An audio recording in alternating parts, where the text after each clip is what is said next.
Title: New Methods for Profit in the Stock Market. Author G. A. Drew, New Methods for Profit in the Stock Market, with a critical analysis of established systems, by G. A. Drew, winner of Barron's Open Forum on the best securities for recovery or inflation, Director of Accounts, United Investment Council, Inc., Boston. The Metcalf Press, Massachusetts. Copyright 1941, The Metcalf Press, Boston, Massachusetts. All rights reserved. Second edition, 1941. To the Securities and Exchange Commission, whose new data have thrown such revealing light upon certain aspects of the stock market. Forward. Seldom does one find a book on the stock market that is really unique in its approach. Dozens of books have been written on the principles of successful speculation, but most of them explain what not to do. Mr. Drew presents for the first time a classified analysis of easily understood and tested specific methods for timing stock market operations, some of them entirely new. In a practical way, he has tied together the loose ends in a field of market procedure that is often maligned because it is commonly misunderstood. This book is not just another collection of generalities or confusing details. Unlike the usual intricate expositions of technical study, it has a simplicity of approach which makes it usable by the inexperienced investor as well as the advanced market student. All methods are grouped systematically according to type and dispassionately analyzed.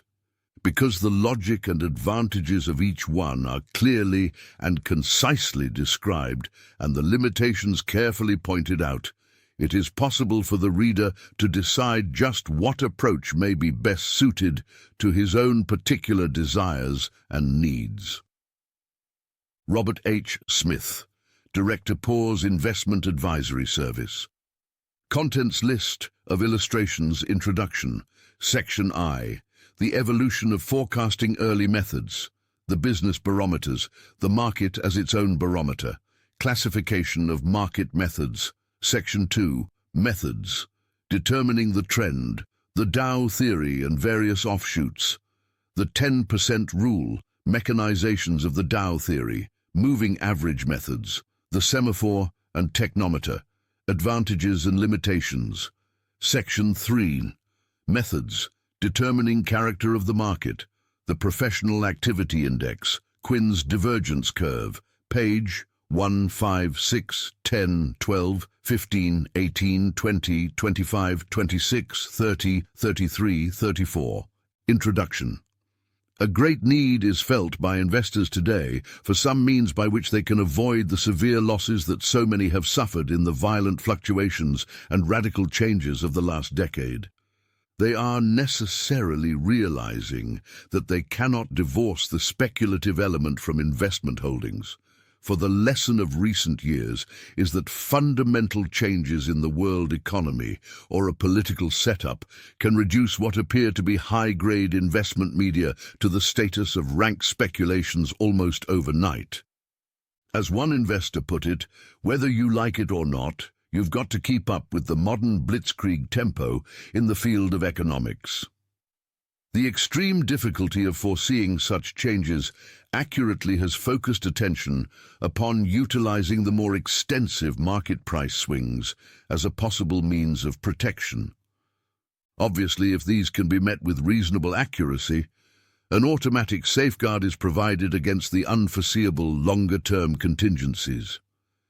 Hence, the search for dependable methods that will afford such protection. Most market methods are concerned with timing, the importance of which is now widely recognized. It is realized that there are situations which are advantageous to the buying of almost all stocks, while at other times the conditions are entirely unfavorable, and also that almost every stock will synchronize with the general trend of the market during any important move. Sometimes it almost seems that forecasting the market has become a national game. Every brokerage office is haunted by someone with an infallible method, and the large financial services have a steady flow of callers wanting to sell their own systems or forecasts, which they can always demonstrate would have avoided whatever the last mistake made by the service may have been. The rapid growth of these ideas for taking the speculation out of speculating has been mostly within the last decade. Despite the lessening of the number of people actively interested in the market since 1929, it is probably safe to say that 10 times as many individuals know, for instance, that there is such a thing as the Dow theory. Yet the Dow theory does not stand alone, nor is it new, Dow having died some 40 years ago. Although Robert Reher first really began to publicize the theory in 1932 with his series of Dow theory comment letters, it was several years before it was very widely discussed. The peak of its popularity was apparently reached in early 1938, largely because of its correct recognition of a bear market in September 1937, some 65 points above the ultimate low. Since 1938, however, it has been more or less in public disfavor because as a forecasting device it proved neither very clear nor profitable during the subsequent erratic markets. But the theory for which the author holds no brief whatsoever had not outlived whatever usefulness it possesses.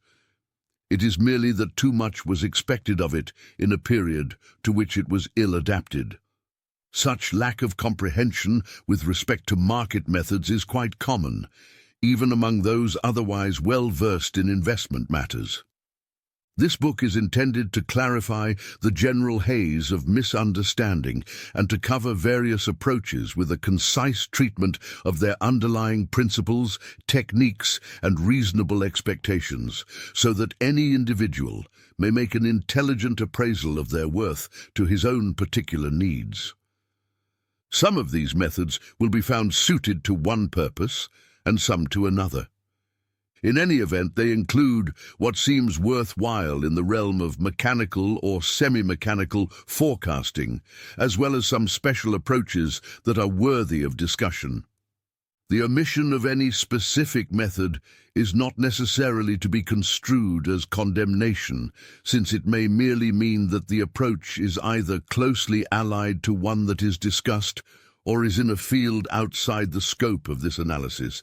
It is often said that no mechanical system can be devised which will accurately forecast the market or show profits all the time. That is quite true. The mechanistic trend systems, for example, frequently seem to go haywire, but when they do, it simply means that entirely in accordance with normal expectations, they are encountering the type of seesaw market in which their nature makes it impossible for them to operate profitably.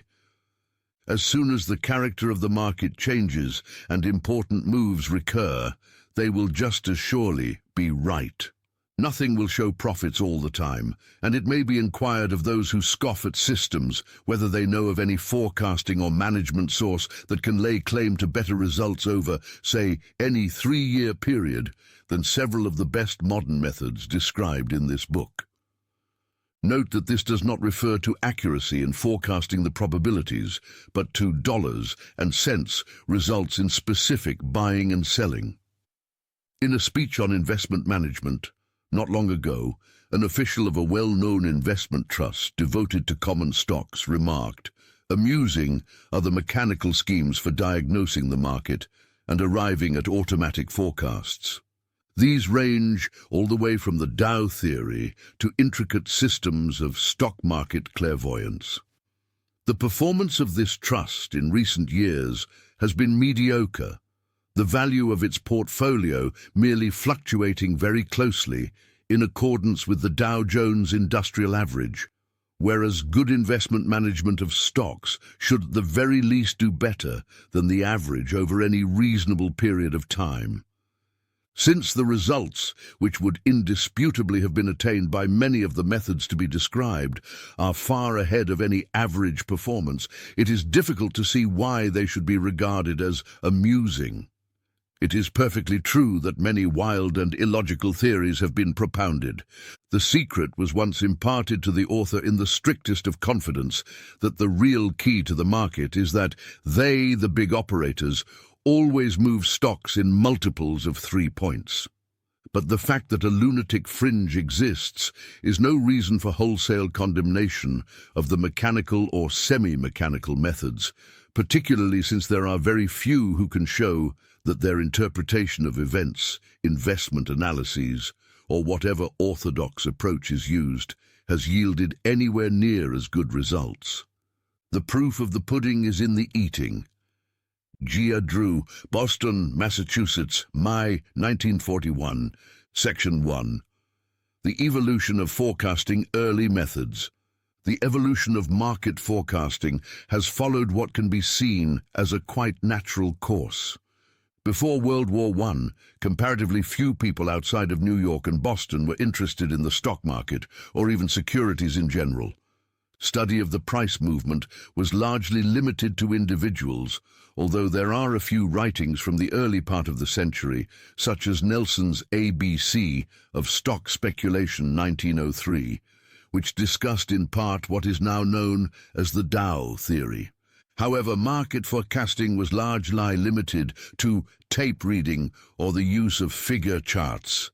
Tape reading, particularly in individual stocks, was a more practical affair then than it is now. Not only was the total volume of trading comparatively small, but there were infinitely fewer issues listed on the exchange. The more prominent of these were often identified with some individual, as in the case of James M. Waterbury and National Cordage, or H.O. Havmeyer and American Sugar. Since such individuals often conducted manipulative operations in the stocks in which they were interested, there were certain characteristics in their technique of buying or selling that were likely to betray to close observers of the price movement what was coming. Use of figure charts, in a forecasting sense, was also widespread some 40 years ago. A figure chart is merely a method of depicting the price movement by showing all fluctuations of one point or some other unit instead of the usual price range. For example, a stock might have a high of 71 and a low of 70 for any one day, but during that day it might have gone up and down several times between these two figures, in which case the number of one-point moves between 70 and 71 would be shown on the chart. Such charts are very useful in general study for showing details of the action at a time of trend reversal, but it was, or is, sometimes believed that they can be used to measure the extent of a future move. One writer outlined this theory in detail in 1904, and it has merely been repeated rather than improved since. For a detailed explanation, see Gartley's Profits in the Stock Market, or de Villiers' The Point and Figure Method. The business. Barometers. After World War I, market forecasting took an entirely different tack. The key to the future was felt to lie in the statistics which were becoming available in volume on such factors as pig iron production, business failures, bank clearings, etc. Comparatively little of this material had been widely disseminated before, and it was only natural that it should be seized upon as providing the answer. Here were the cold facts relating to business conditions. Why should they not show what was likely to happen in the future? One of the best-known specific forecasters was Colonel Ayres's Blast Furnace Index, which moved someone to write in 1927. The accuracy with which Colonel Ayres's 60 blast furnace barometer has predicted the wide swings of the stock market has for some time focused attention on the value of the production figures. The idea here was that when the average rate of blast furnaces in operation crossed 60 on the way up, the market was high enough to be sold, and when it crossed 60 on the way down, the price level was low enough to be bought, which was merely applying a specific yardstick to the obviously correct general procedure of selling stocks when business is good and buying them when it is bad. Yes, this method had predicted the market, but the comment quoted above was written in 1927. Subsequently, it appeared far less accurate, simply because it had been dealing with what had been regarded as a normal relationship, whereas the next few years were extremely abnormal.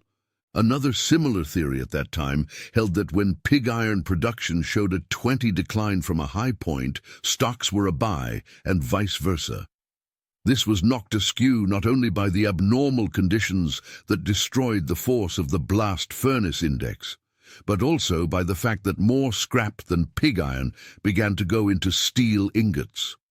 Changes in money rates were likewise once regarded as a reliable indicator of major turning points in the market, but one does not have to be an economist to realize that, with the degree of control exercised by the Treasury under the New Deal, indications in this sphere, which were based on the free play of supply and demand, are entirely invalidated. The inherent danger of all such economic barometers is that when used as rigid formulae, they may be applicable in one period, but not in another. One ambitious attempt is recalled to link the monthly movements of stock prices to the monthly figures on 19 factors like bond yields, coke prices, etc. 125 such factors had been checked for 10 years, and the 19 were those which had seemed to move consistently in a certain direction before the market did some of them by 1 month and others by longer periods. The barometer was thus based purely on what had happened. There was really little logical connection and, as might be expected, the next 10 years were a different story. As a matter of fact, it is possible to take almost any series of changing figures and, by suiting various statistical adjustments to the known facts, arrive at something approximating what would have been a forecast of the stock market, or indeed of any other series of fluctuating data. Hence the frequent later disappointment of the research enthusiasts who, by trial and error, so often find the apparent key to the trends of the past. A perfect reductio ad absurdum argument is the non-serious gridiron method of forecasting stock prices. All one needs are a few football scores. If in any year the loser of the Harvard-Yale game fails to score, that is a buy signal for the succeeding year, unless there is no difference between the points scored by California in the Stanford game and those scored by Army in the Navy game. The selling is easy. Just sell the year after California beats Stanford. To know exactly when to buy or sell, if a signal has been given, add the scores of all 6 teams, divide by 9 disregarding fractions, and add 2. If the result is less than 3, call it 3, and if more than 10, call it 10. The answer is the month of the year in which to act, obviously always between March and October. From 1920 to 1940, the system would actually have been very profitable. In fact, it would have netted something like 600 points profit with only 2 small losses in the Dow Jones Industrial Average on just 12 changes in market position. It rode the big bear market down, for instance, from June 1929 to March 1932. And if any reader feels really curious, the last indication was to buy in May 1939, 28,138, Dow Jones Industrial Average, having sold in August 1937 at 190, 175. Followers of the system, if any, may rest comfortably with their long positions until at least March of 1942, since Stanford conquered California in the 1940 season. The next 20 years are not guaranteed. Unfortunately, credence in any barometer is likely to become most widespread just when, with the benefit of hindsight, the discovery is made that it would have worked accurately in the past, which is actually all the more reason why it is less likely to work as efficiently in the future. Nevertheless, the human mind is always inclined to go back to the last experience in the market and judge the future by that. Post-mortems may be held after each largely unforeseen collapse in order to determine what the warning signals were. Attention is then focused upon them for a time in order to avoid the next crisis. But when it comes, it is usually found afterward that the primary signs of danger had shifted to another field. Thus, the 1920-21 depression stemmed from commodity price inflation and the 1929-32 deflation from inflated brokers' loans. Because of remembering 1921, it was held in 1929 that the situation was not dangerous because commodity prices had not risen, the evidences of inflation elsewhere being ignored. Similarly, in 1937, it was argued that the stock market could not be vulnerable while brokers' loans were so low, and the risks of swollen inventories in the face of declining demand for goods were overlooked. Books could be, and have been, written on the subject of economic barometers for forecasting the cycles of business and the stock market, but it is unnecessary to elaborate upon them further. Until 1931, such indices remained popular, but since virtually without exception they had indicated that stocks were cheap and should be bought in 1930, a more skeptical attitude grew up. Their failure at that time was not surprising. Just as the 1929 boom grew to abnormal proportions, so the 1932 depression went to unprecedented extremes, whereas these barometers were based on the supposedly normal limits of the business cycle. But normal at any given time merely means an average of the past. It does not allow for changed conditions, whereas the current or future normal may be something quite different. The market as its own barometer. Slowly it came to be more widely recognized that perhaps the stock market itself is its own best barometer, on the logical ground that the price movement represents the sum of all knowledge pertaining to stocks applied to discounting the future. Thus, the rapidity with which the popularity of the Dow theory rose is not at all surprising since, as with almost all technical the market, as its own barometer 11 methods, its basic assumption is that the movement of stock price averages represents in Dow's original words everything everybody knows, hopes, believes, and anticipates. This, of course, is exactly contrary to the use of business barometers as forecasters of the stock market. The Simon Pure Dow theorist or market technician says rather that the market forecasts what business will do. Like all such controversies, there is something to be said on both sides. It is rather like the old argument of which came first, the chicken or the egg. There are certainly times when business conditions do forecast the stock market in the sense that the latter may be running at high levels on the momentum of speculative enthusiasm, while business is obviously flying storm signals. On the other hand, it is the upturn from periods of depression which lends credence to the theory that the market forecasts business. Why, for example, did the price level of stocks nearly double in the summer of 1932, when there were certainly no signs of tangible improvement? Actually, it is probable that the market rises at such a time less because informed individuals sense better things ahead than because the professional speculative element realizes it is dealing with a sold-out market, and hence, as always, is interested in temporarily exploiting the path of least resistance. The sold-out market occurs because of an error of pessimism on the part of the average stock owner, who is selling because he mistakenly visualizes even worse things than those existing to come. This, for instance, seems to be the only explanation for such occurrences as the 20-point advance of 6 days in June 1938, which did not represent a natural rebound from an oversold condition and was without the benefit of any news whatsoever. Classification of market methods. Methods of dealing with the market fall into several distinct classifications. The term dealing with, rather than forecasting, is used here because very few methods in the implied sense actually attempt to forecast. It is one thing to say that the current established trend is assumed to continue until proven otherwise, or that the recent trend will not go further, and quite another to say that prices will advance or decline so many points after such and such a date, and within a given period of time. By the term method, something is meant which is to be employed to the exclusion of all other considerations, and which specifically indicates buying or selling.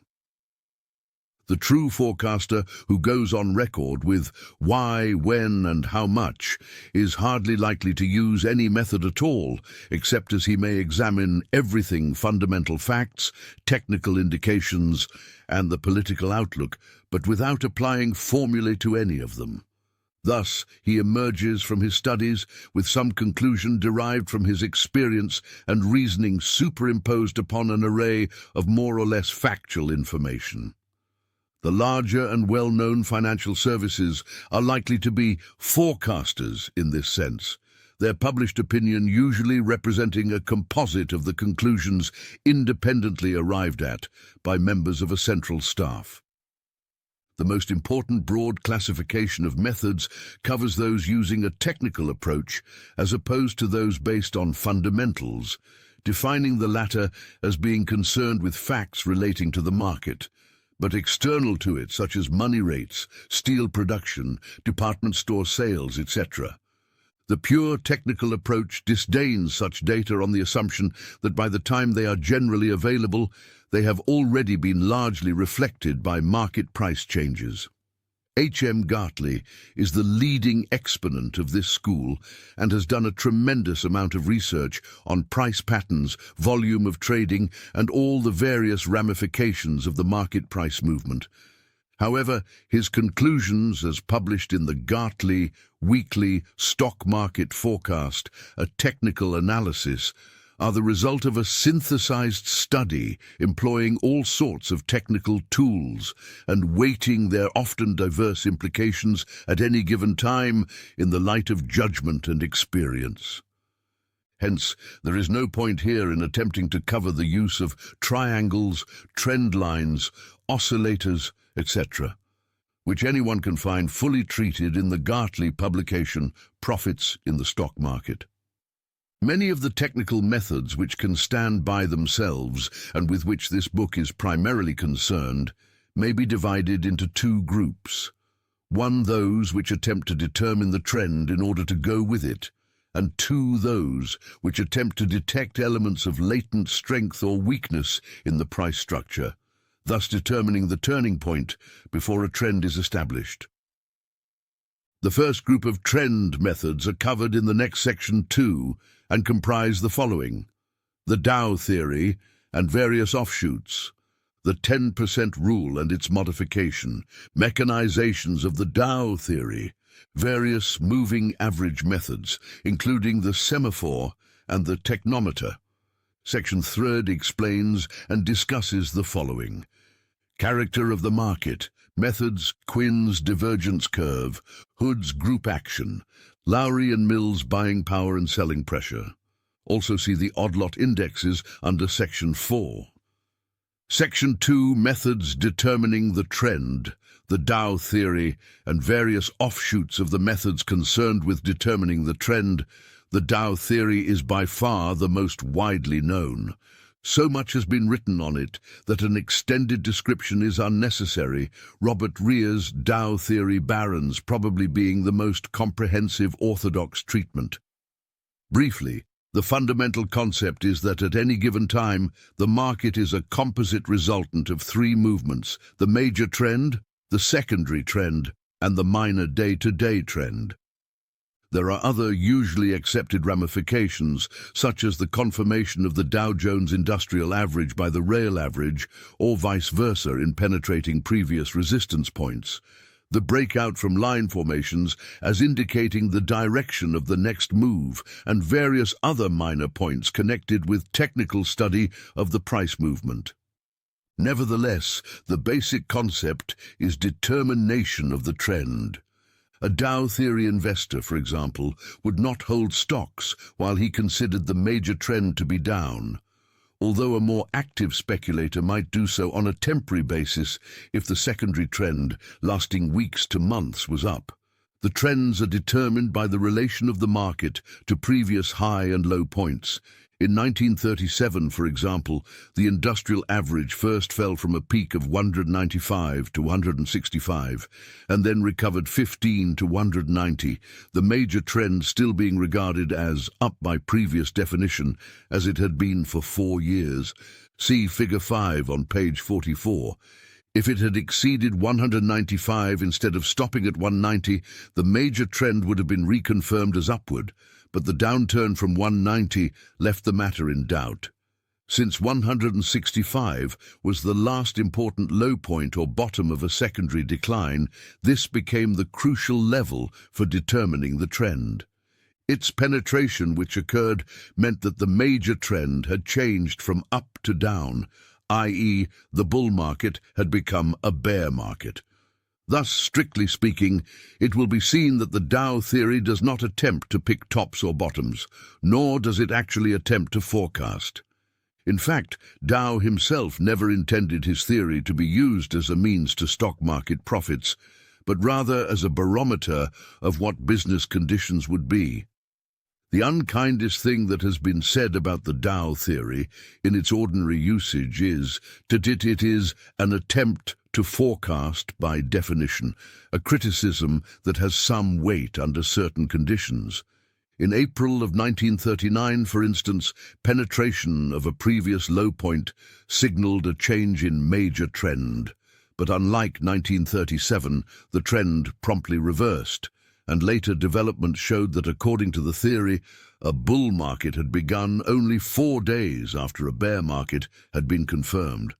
It is evident, therefore, that orthodox Dow theory will be satisfactory only when there are long, sweeping movements.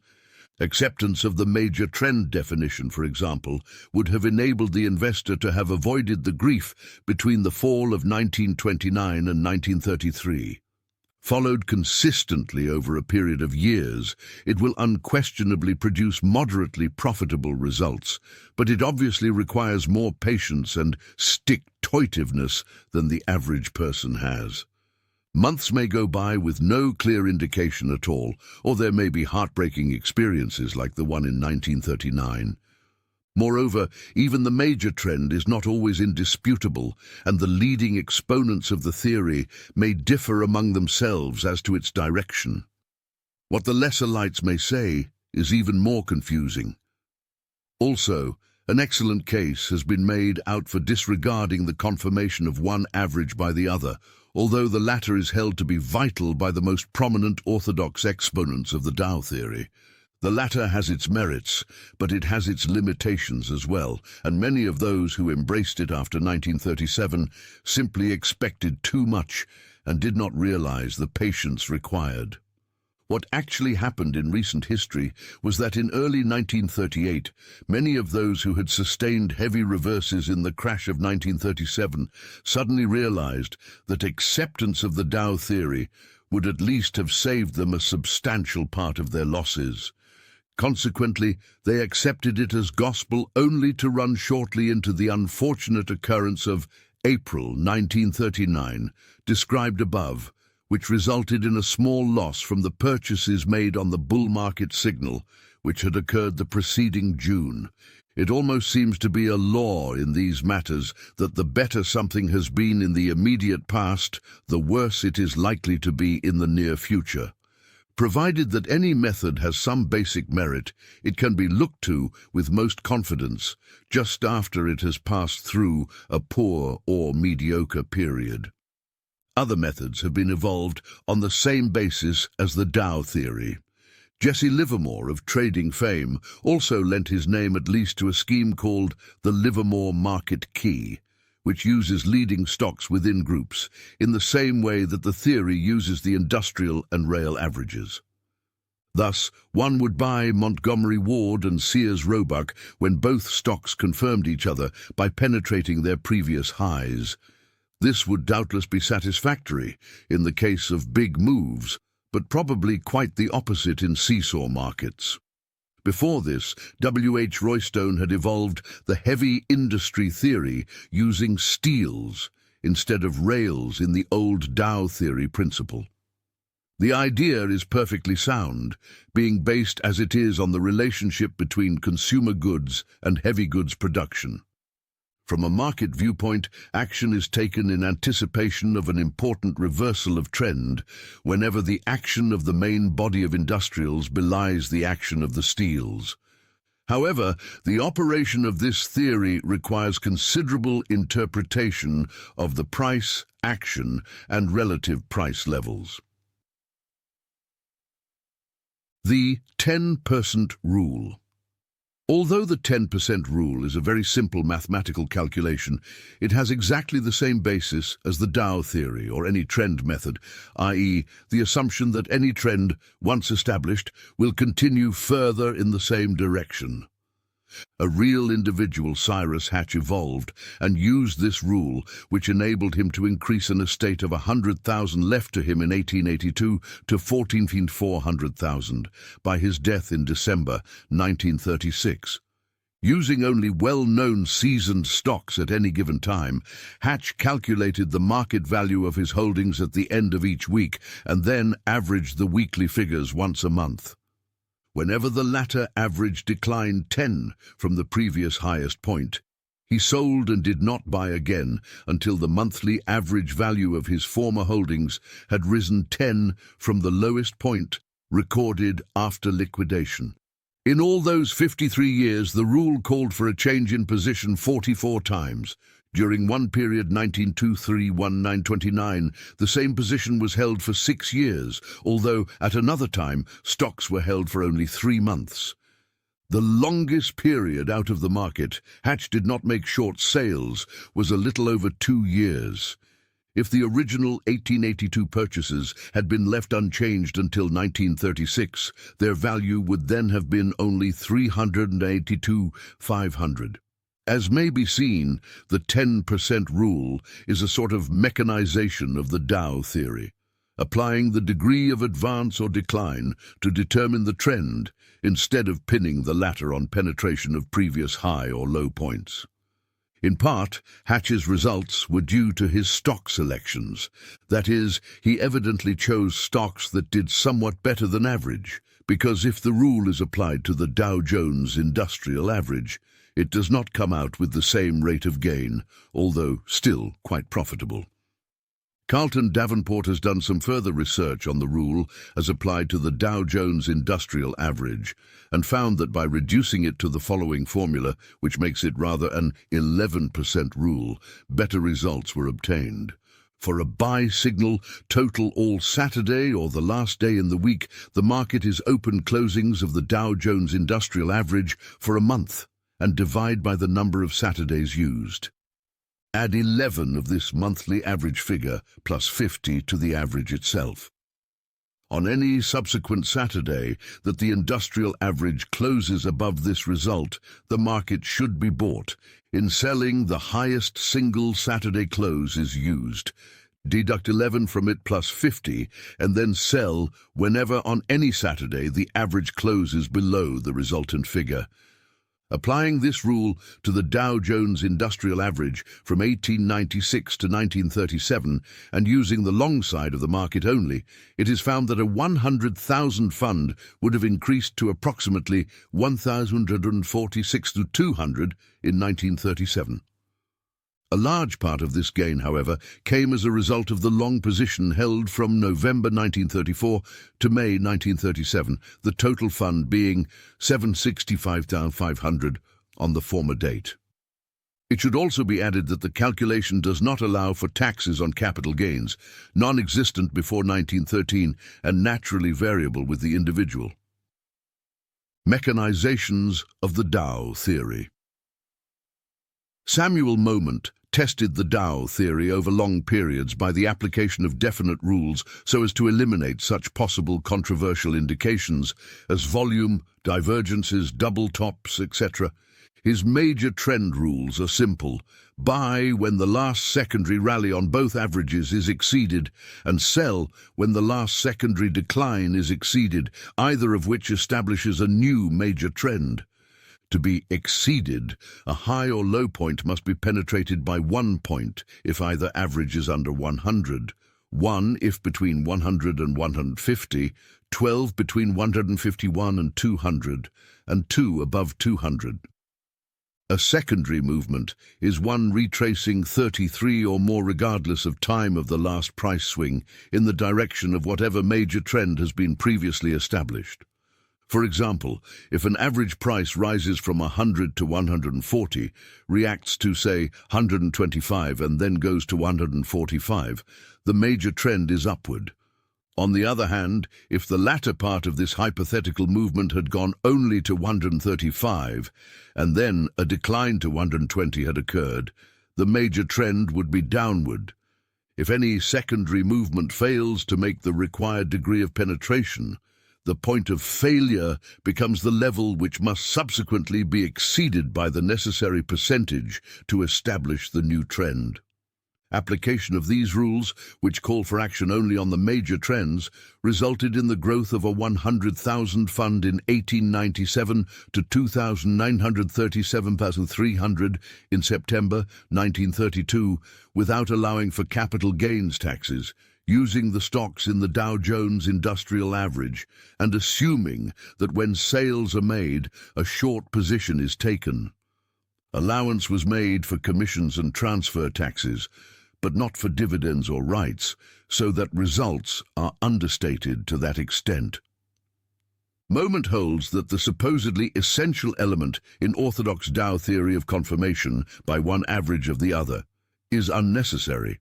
Applying the same rules as above to the industrial average alone, he found that the fund would have grown to 3,679,800 or 742,500 more than one operated under the ordinarily accepted principles of interpretation.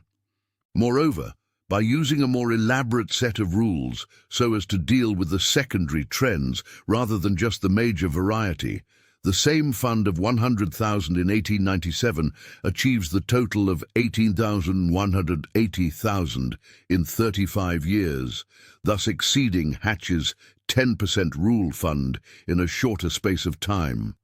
Although Hatch did not use the short side of about 40 of Moment's gross profits came from short sales. Only 4 years of the secondary trend operations were unprofitable in their net results, while the largest loss in any one year was 18 and all others under 11. In dealing with the secondary trends, Moment likewise ignored the matter of confirmation, basing all his operations upon the movements of the industrial average alone. He does, however, include the theory of lines, defining a line as a series of 12 or more daily closing prices in the average within a range of not more than 5, measured from the highest point of the range. If within a line there occur reactions of at least 3, these are used instead of the line. Reactions are net rallies or declines amounting to at least 3 of the average from the point of reversal and lasting for 2 days or more. A 3 rally in one day followed by no change or a decline the next day is not a reaction. Resistance points are the highest or lowest daily closing prices of a line or a reaction, and, for action to be taken, these must be exceeded by 1 point when the average is below 100, 1 between 100 and 150, and 2 above 151. Daily closing prices are used throughout. The rule is to buy whenever an advance exceeds the high point of the last line or previous rally, and to sell whenever a decline exceeds the low point of the preceding line or downward movement. There are some further minor rules covering unusual sequences in the price movement, but the above are the essential requirements.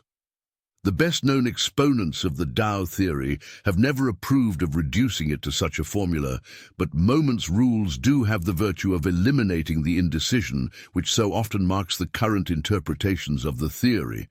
As this is written, for example, Robert Rear's successor in the authorship of Dow Theory comment asserts that, according to the theory, a bear market began in September 1939, having been confirmed as such in May 1940.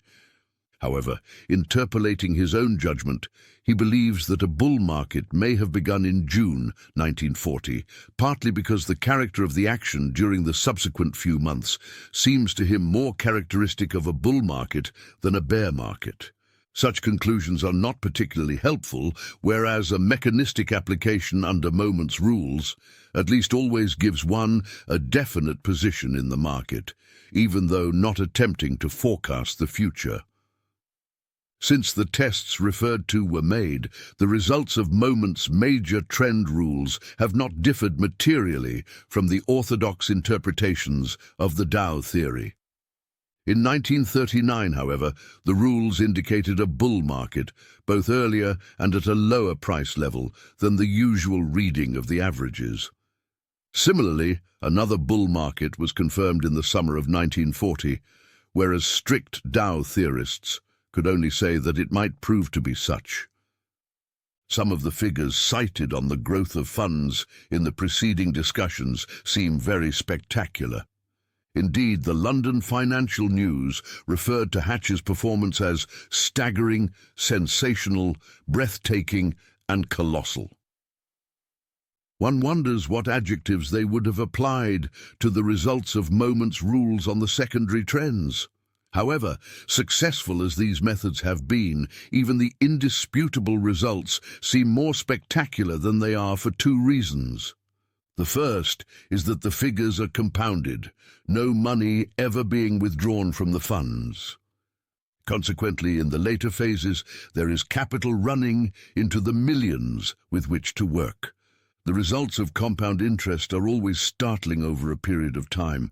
Even money left in the bank at 5 interest and compounded annually would raise $100,000 to $1,146,740 in 50 years. Or to state it another way, Moment's gain from 100,000 to 18,180,000 represents only about a 15 annual rate of appreciation at compound interest. The second reason is that the largest gains came in the late 1920s and early 1930s, when there were abnormally sweeping changes in the price level of stocks. Consequently, any method following the trend was unusually successful because the trends of that period continued so far and so long. Their influence, however, was less than might be supposed, as the average annual rate of gain was only 172 from 1927 to 1933, which was better than the 122 average of the preceding 20 years, but practically the same as the 1897-1906 period. However, by the 20s, these theoretical funds had a large amount of capital to use. It took 25 years, for example, for the mechanized orthodox Dow theory fund of 100,000 to grow to 457,000, which is only about 6 at annual compound interest. Even the secondary trend fund was only a little over 2,000,000 in 1921, so that practically 90 of its total gains came in the last third of its history. One more word of caution, lest anyone think a newly discovered gold mine is being revealed.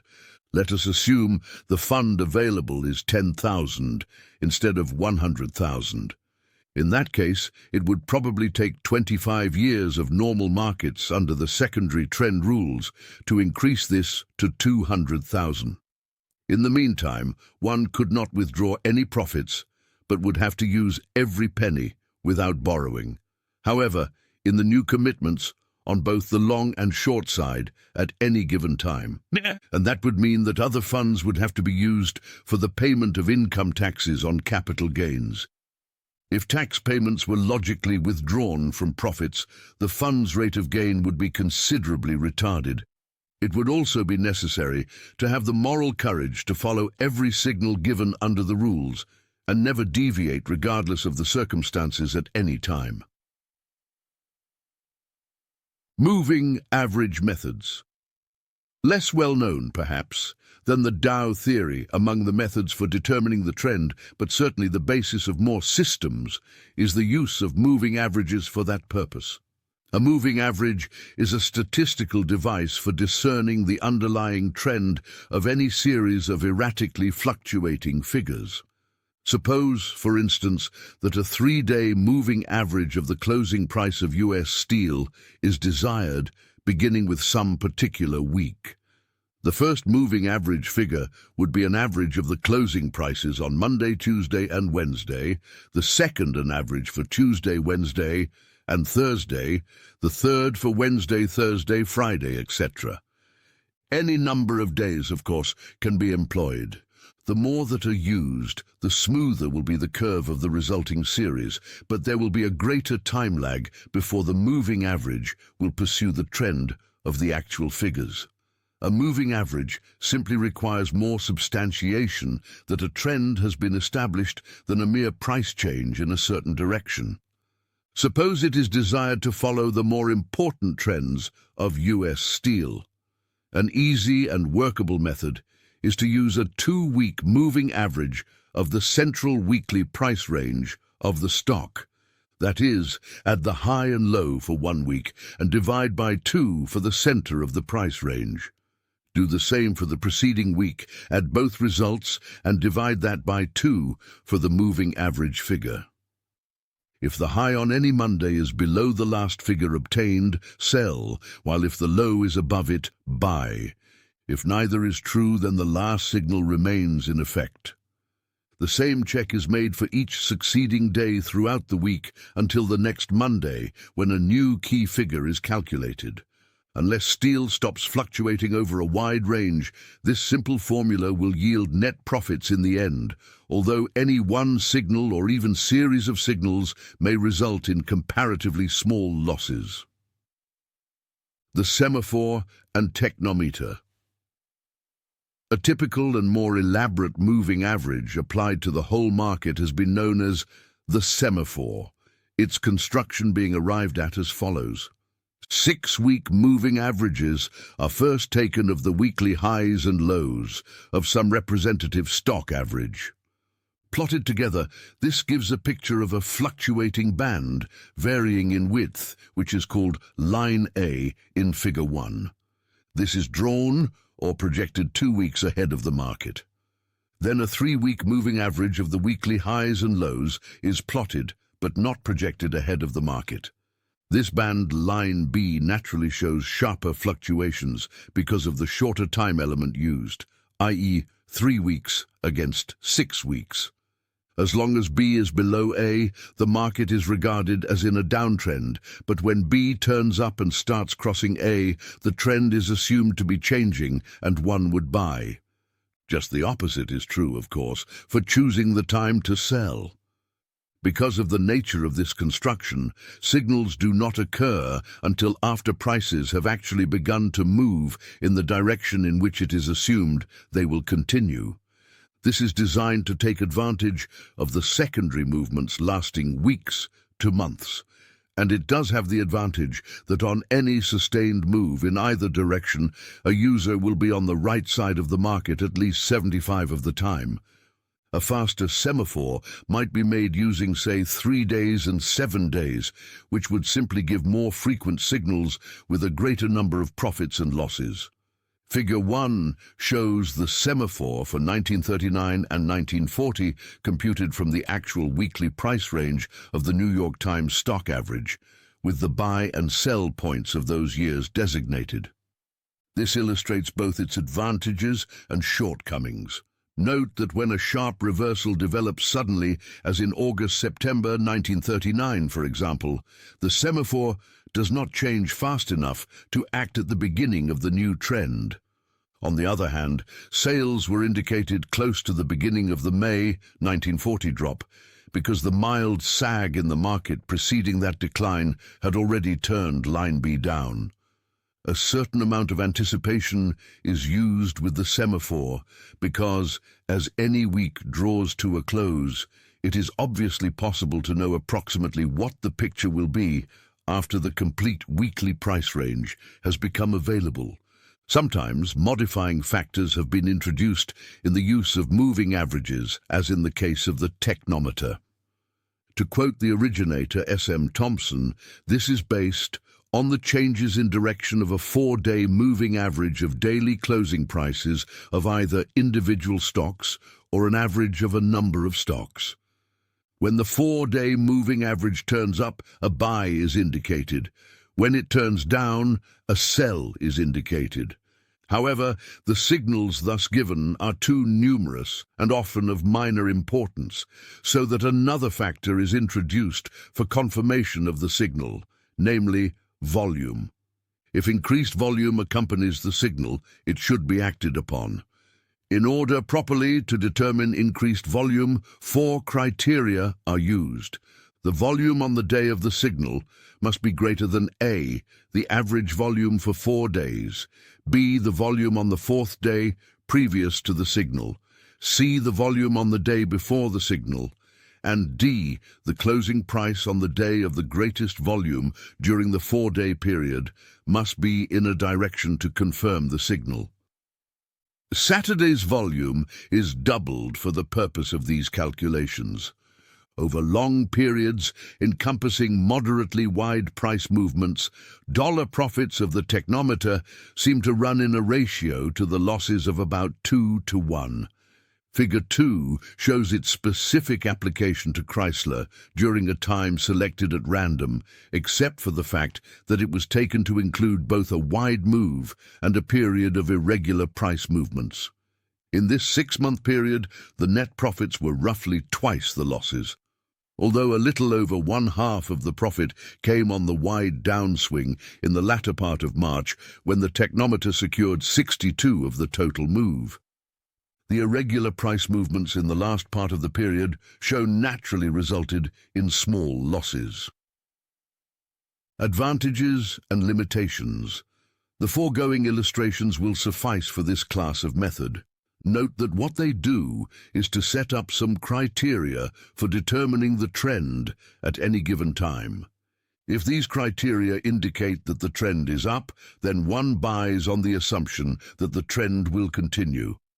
Therefore, such methods are an assurance of being on the right side of the market when any important move comes along. On the other hand, if the trend does not continue but quickly reverses itself, then it usually means taking a loss. The net result is ordinarily many small losses and a few large profits. If the market stays in a narrow trading area, the series of small losses will persist for a dishearteningly long time, but there is the consolation of knowing one will be right when a substantial move does occur.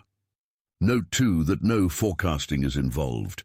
When a signal is given, there is absolutely no way of knowing from the method whether it will mean a large profit or a little loss, because all it says is that a trend has been established, which is no guarantee that the trend will continue. Therefore, these methods must be followed with 100% consistency on every signal given. To interpose judgment on the basis of other factors is fatal to ultimate success. That the success or failure of moving average methods depends upon the character of the market is well illustrated by the results obtained in 1938 or 1939 as compared with 1937. This last was an ideal year for such systems because the only irregularity was in the last 2 months, and prior to that time there were only 4 distinct and sustained trends.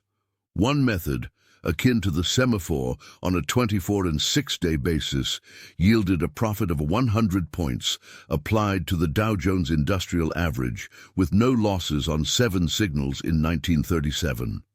However, the erratic markets of the next 2 years were something else again. Consequently, the same method that had been so successful in 1937 gave 17 signals in 1938 with a net loss of 30 points. During 1939, action was called for 14 times, with the final score 24 points gained and 24 points lost. Not all moving average methods would have done as badly as that in the difficult years of 1938 and 1939, but this was cited particularly as illustrating the danger of accepting the most excellent of records for a relatively short and favorable period of time as a guarantee of the same performance in the future. Section 3. Methods. Determining character of the market. The Professional Activity Index. The other broad group of technical methods is not at all concerned with the trend. In fact, they seek to anticipate the trend by determining points of reversal. All other things being equal, such methods are obviously superior to those which must wait for the trend to be established, because if correct, they will naturally secure profits on a greater proportion of any given market price swing. There are many avenues of approach to this determination of such technical strength or weakness as is likely to result in an important move. A very simple and logical device, known as the Professional Activity Index, for example, is the ratio of sales in the 15 most active stocks each day to the total sales of all stocks for that day. The theory here is that professional traders accumulate active stocks quietly, so that the ratio of the volume in the most active stocks to the total volume will be relatively small when a strong situation is developing. Conversely, the ratio will be large when stocks are being distributed around an important top. That is perfectly correct in theory, but there are too many difficulties in practical application to make the study worth much in itself. The question is always how small is small and how large is large.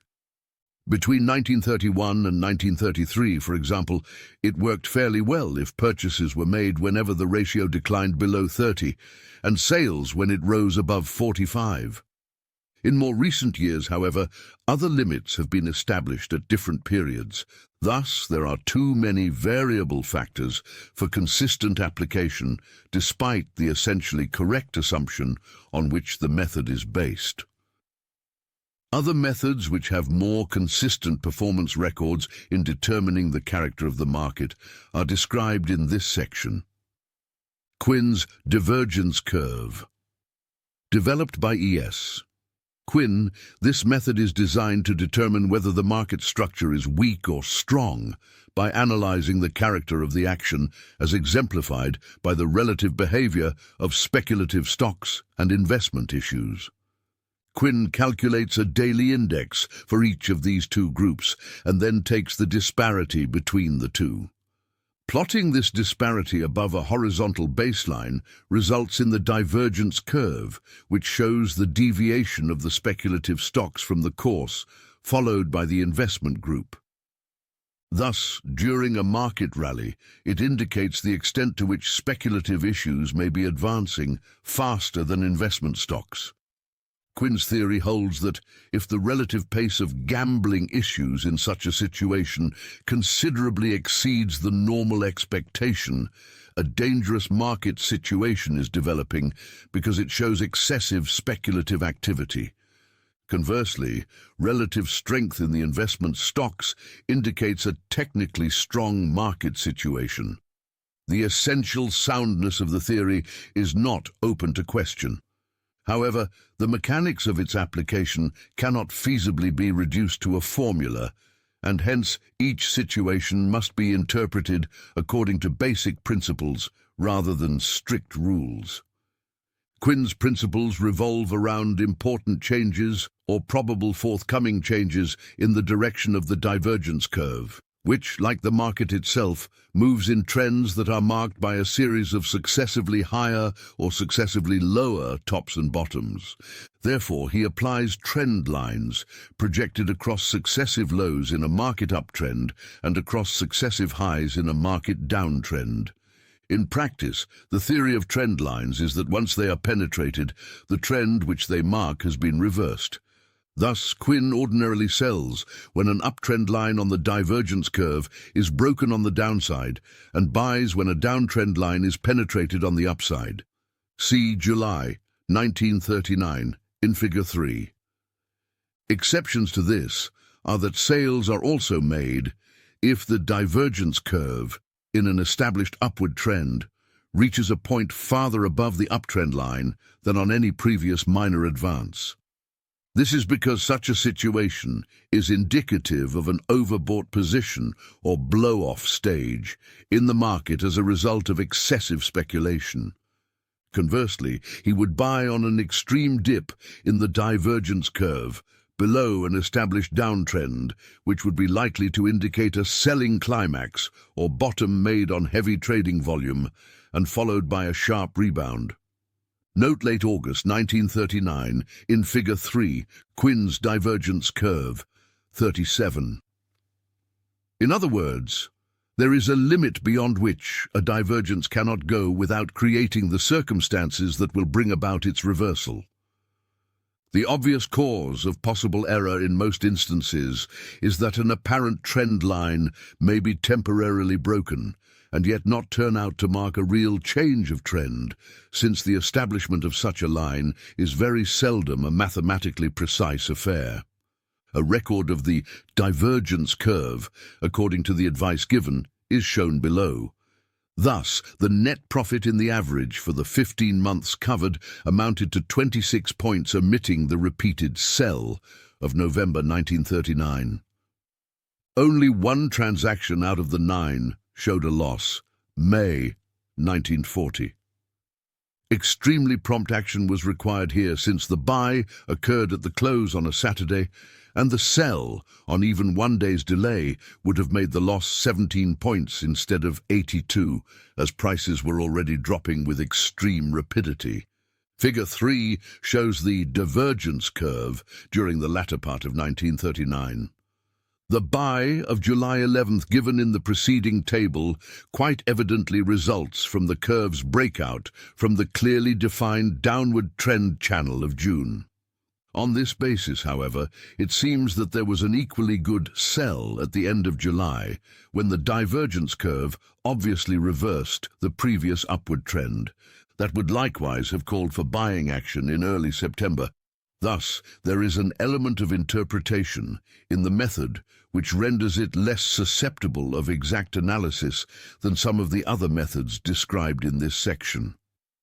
Also making a segregation of investment stocks, but using them in an entirely different manner, Richard Caber Parker has developed an interesting method which, if followed consistently, produces excellent results. Its mechanics are as follows. 4 investment stocks in the Dow Jones Industrial Average are selected: American Telephone, Eastman Kodak, DuPont, and Allied Chemical. Their closing prices each day are added together and divided by the close of the industrial average for the same day multiplied by 15. This latter result is merely the dollar value of the 30 stocks used in the industrial average, which could also be obtained by adding the closing prices of all 30. The average is computed by dividing the total price of the 30 stocks by 15, a figure which allows for various past split-ups, etc., so as to maintain the continuity. The result, therefore, shows what percentage of the average for each day is accounted for by the 4 investment stocks mentioned above. This is placed on a 10-day moving average, and the moving average figure is plotted in what appears as a smoothly fluctuating line. See Figure 4. When this line turns down, it is taken as a signal to buy stocks, while an upturn, of course, calls for selling. As a matter of fact, one could just as well use 4 speculative stocks from the average, in which case the line would simply move in the opposite direction at any time, and an upturn instead of a downturn would indicate buying. The logical theory behind the method is this. As everyone knows, speculative stocks like U.S. Steel move over a wider range than investment issues such as American Telephone. Therefore, as the market rises, the speculative stocks in the Dow Jones Industrial Average make up an increasingly larger part of the average, while the investment stocks account for a smaller PRT. The opposite, of course, is true during a decline. Hence, when the market is at a bottom, the investment stocks are a relatively large part of the average, and the moving average index line is at a peak. Theoretically, one should buy when the line is high and sell when it is low, but to attempt applying it that way runs into the same difficulty mentioned in the case of the professional activity index, of knowing how high is high or how low is low. The reason for taking action when the line reverses is that characteristically it does so rather infrequently, and hence a reversal usually means that the extreme point of the phase has been reached. The advantages of this method are that it shows a good record and that it has a logical basis. It does not represent merely a chance correlation of the past. Because 1938 and 1939 were such erratic market years, they afford a good test of any method, whereas successful results on the broad swings of 1937 have much less significance for these mechanical or semi-mechanical systems. In 1938, the Parker method gave 14 signals, with a net profit of about 50 points in the Dow Jones Industrial Average, assuming that a short position was taken on selling indications. This resulted from fairly large profits on 5 of the signals, the others resulting in no gains or minor losses. Similarly, in 1939, there were 12 signals, 8 of which were profitable. See Figure 4. The largest loss was about 5 points and the net profit approximately 60 points. Incidentally, the 1937 results were substantial, but, as pointed out in connection with moving average methods, this has considerably less significance than the smaller profits of the next 2 years. In the crash of August to October 1937, the method obtained 50 of the 65 points potential profit based on closing prices on the short side of the market. The disadvantage of the Parker method is that, like the moving average trend systems, there is no way of judging whether the move will go further or be quickly reversed. Thus, it is not a forecasting method. Mistaken indications usually result from resumption of an important trend in the moving average line after it has apparently reversed, thus indicating that the final high or low has not been reached. In such a case, one may be whipsawed, but no loss is ever large, and this usually occurs when there are sharp and erratic week-to-week fluctuations within approximately the same price range, always a difficult sort of market with which to deal. In this respect, it has elements of similarity to the moving average systems, but it has the very distinct advantage, as compared with the latter, of losing considerably less in sideways price movements. Them, however, it can be relied upon to be always on the right side of the market when a big move gets underway. For the same reason, it cannot be expected to pick exact bottoms or tops of the climactic type unless the price pattern is very unusual. There is a slight element of judgment involved in determining just how much of a reversal in the index line is necessary to be accepted as an indication that it has reached a definite high or low. Ordinarily, this is perfectly clear, although it may sometimes be necessary to make allowances for whether the reversal is primarily due to what is happening currently or to the dropping off of figures in the moving average. For example, the latest figures used might show no change from the preceding day, but the elimination of the 11th day back could change the moving average figure if that 11th day was materially greater or smaller than the latest calculation. Note that in 1939, as shown in Figure 4, there might have been some question in the latter part of both February and September as to whether the index line had turned up sufficiently to indicate a selling signal.